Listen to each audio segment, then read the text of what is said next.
दा दिनै new day लोगोफोर ओमफ्राय आं दा थांगोन रेड फर्टआवहाय लाल किला ओमफ्राय नेक्स्ट दिनै आंना आग्रायाव थानायनि टारगेट दंमोन ताजमहलाव ओमफ्राय बे केन्सेल जाबाय फुङावहाय फुंनि मोनसे ट्रेन दंमोन बेजों थांनांगौमोन ओमफ्राय आरो मोनसे 11टासोआवबो ट्रेन दंमोन बेबो केन्सेल जाबाय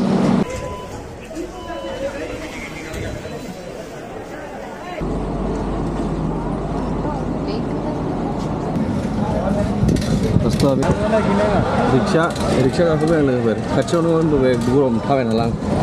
मेट्र'निफ्राय ओंखारखांनानै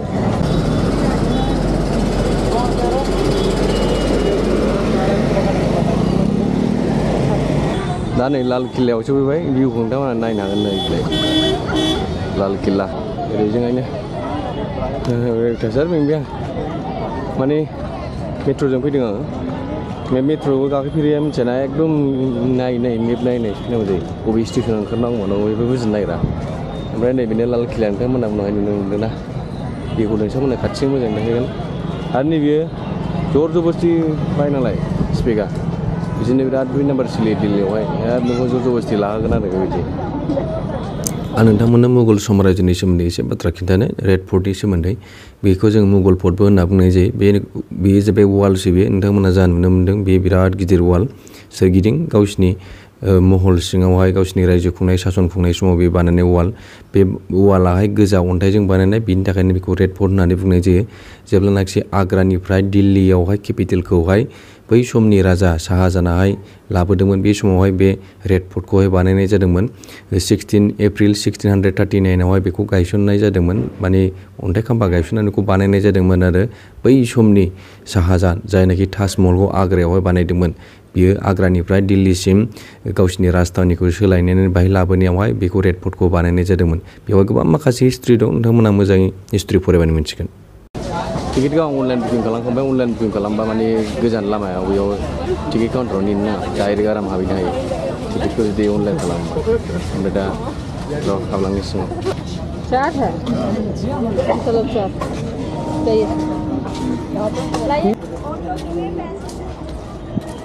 सिङावहाय बेबायदि आङो सिङाव हाबबाय रेड फर्ट लाल किला सिङावहाय ओमफ्राय आङो मिउजियामबो नायगोन ओमफ्राय भिउआ नै बेबायदि लोगोफोर नोंथांमोना नायनो हागोन बेबायदि नुयो ओइ गोजौआव ओमफ्राय नै नेसनेल फ्लेग दं अंदर में वहाँ पर छोटा छोटा स्मॉल दुकान भी है आप देख सकते हैं अंदर में भी दुकान है कपड़ा वगैरह मिलता है कपड़ा वगैरह बैग वगैरह सब मिलता है वहाँ पर बिदि ओमफ्राय ओरै सिंथारावहाय मिउजियाम दं आंखौ नायनो थांगासिनो गोदो गोदायनि लुनाय मानसिफ्रा सोर दंखायो बाद खान्ना माखासे लिरनाय दं नोंथांमोना फरायनो हागोन नै ओमफ्राय नै थिंहाय नै बेबायदि न' दं गोदोनि लुनायखौ दांनायना माबायदि नुयो बा बिबार आखिलायनाय दं गोदो गोदाय लुनाय माबायदि नै बिबार जोबखा दानख'नाया ओमफ्राय सिङावहाय नै बेबायदि बेवहाय आं थांगासिनो बिराद गुवार माथो दिवान आइ ना माबा नैबे जायगानि माबाया दिल्लीया बिराद गुवार माथो एरियाहाय नैबेसिम मोनसे लास्ट पार्ट नैबे मा दं मिथिथ'आ ओमफ्राय नै ओरैबो बिल्डिं दं बरिया बानायखायोलै डेन्जार बिसोरनि बानायनायफ्रा बिथिं दङ नै बिराद गुवार राजाफोरनि सासन खालामनायनि बिल्डिंफ्रा आयौ नायदो माबायदि लोगोफोर आङो दा सिङाव हाबबोगासिनो जायगायाहाय बिराद गुवार ओमफ्राय नैबेजोंहाय दै दङ नै दै फाउन्टेन दै गग्रा खोमा बेयो गोदोनि बेबा मा जिनिसलै नैबेबा बेयाव लिरनाय थाजोबो ओमफ्राय हिस्ट'रि फरायग्राफ्रासो मोजां मिथिगोन नोंनि काहानिफोरखौ हारसिं देखायनाय नोंथांमोना बे अन्थाइफोरा माबायदि दांनो हागोन मार्बल अन्थाइ जेबो जाखायाखै नालाय जेबो जायाखै गोदोनि बानायबाबो जुग बोसोरनि आरो नै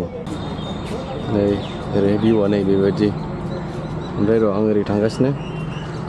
इम्पारारनि प्राइभेट पेलेस जाहैदों बेयाव एनिमेल फाइट खालामनाय ओमफ्राय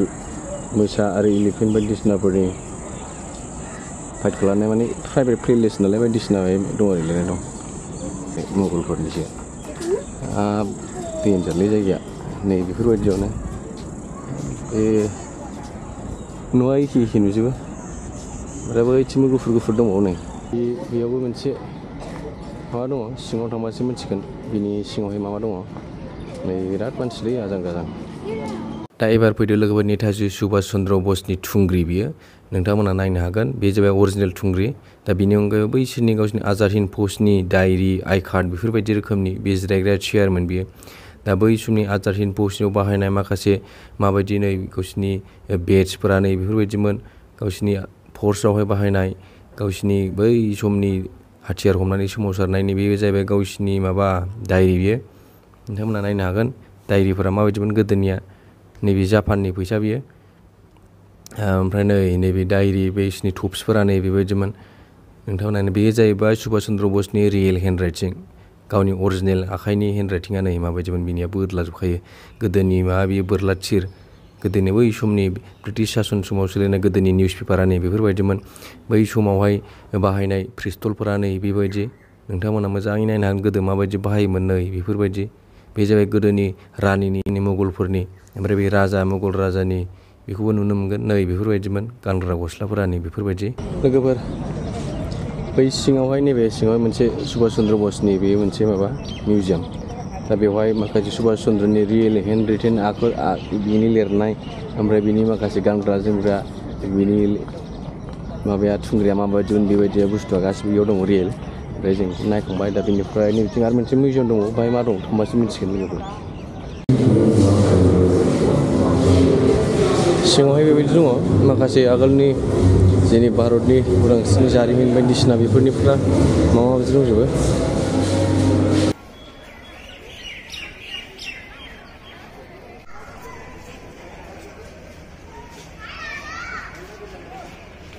दा रेड फर्टनिफ्राय ओंखारलांसै दा सिङाव हाबखांबाय नायखांबाय गोबां माखासे मिथिनांगौ बाथ्रा जोंनि आगोलनि बिफर इन्डिपेन्डेन्स बोरै रायजो खुंदोंमोन मुगलफोरा माखासे आरो जोंनि इन्डिपेन्डेन्सनि फ्रिडम फाइटारफोरनि सोमोन्दै गासिबो मोजां डिटेल्स सिङावहाय